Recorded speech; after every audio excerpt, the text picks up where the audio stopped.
Merci, Monsieur le Président, Monsieur le Ministre, Madame et Monsieur le rapporteur, chers collègues. Annoncés au mois de juin, les États généraux de la justice se sont donc finalement ouverts lundi 18 octobre. Ils prétendent remettre à plat son fonctionnement, le fonctionnement de la justice, et restaurer la confiance entre l'institution judiciaire et les Français.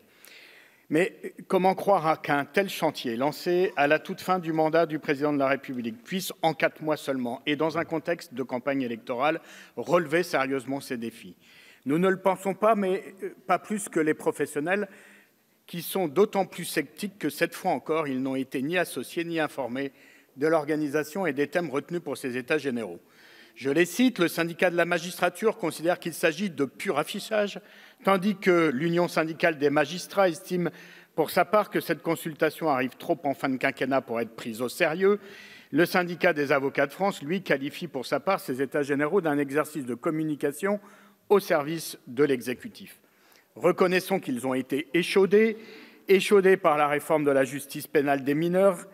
Et dans un communiqué du 30 septembre, le collectif national Justice des enfants, qui réunit l'essentiel des professionnels, déplore, je le cite, une justice obéissant à des logiques gestionnaires et comptables, soumise aux injonctions du temps politique et non du temps judiciaire et éducatif nécessaire à un accompagnement efficace de l'enfant. Échaudé aussi par la mise en œuvre de la réforme de l'organisation judiciaire, bouleversant complètement la carte judiciaire et les principes qui la gouvernaient. Échaudé enfin par le nombre des années passées à subir l'austérité budgétaire que ce budget 2022 de la justice que nous examinons aujourd'hui ne parvient pas à effacer. Certes, avec 8,9 milliards d'euros, il augmentera une nouvelle fois de 8% en 2022. Cette augmentation, qui s'inscrit en réalité dans le cadre de la loi de programmation de votre prédécesseur, Madame Belloubet, ne vous autorise pas à clamer victoire tant le retard à combler est grand. D'abord, nous savons tous que cette augmentation va profiter principalement au budget de l'administration pénitentiaire et à l'accélération du programme de construction de 15 000 places de prison. Projet discutable quand on sait que l'augmentation du parc n'a jamais permis de répondre à la surpopulation carcérale. 30 000 places de prison ont ainsi été créées ces 25 dernières années sans aucun effet sur la surpopulation, bien au contraire.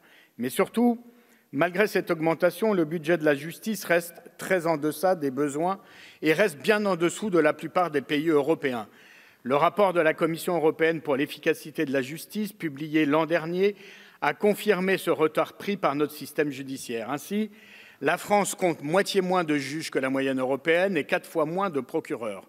Elle consacre 69 € par an et par habitant à la justice contre 84 € en moyenne chez nos voisins. Comment remplir convenablement ces missions lorsque partout on manque de magistrats, de greffiers, de personnel de la protection judiciaire de la jeunesse ou de l'administration pénitentiaire? Comment croire que votre réponse à ce manque, consistant à recruter des contractuels non formés, mal rémunérés et au statut précaire, soit une réponse efficace et durable?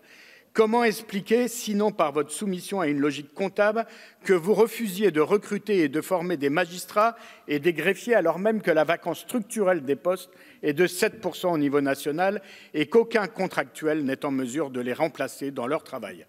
Faute de moyens, sonnant et trébuchant, et pour donner le change, vous avez depuis 4 ans accumulé les textes législatifs, toujours dans l'urgence, toujours sans concertation, sans vision globale, complexifiant ainsi inutilement le système judiciaire et alourdissant la tâche des professionnels au détriment du justiciable.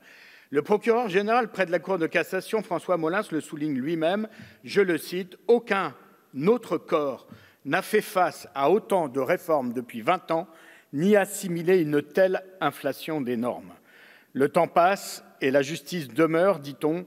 Certes, le temps passe, mais cette année encore, pour que la justice demeure, c'est moins sur votre budget qu'il faudra compter, mais davantage sur l'infinie patience et l'esprit de responsabilité des hommes et des femmes qui font vivre le service public de la justice. Nous leur disons notre gratitude et par respect à leur égard et en cohérence, nous voterons contre ce budget et votre absence d'ambition. Merci beaucoup, Monsieur Stéphane.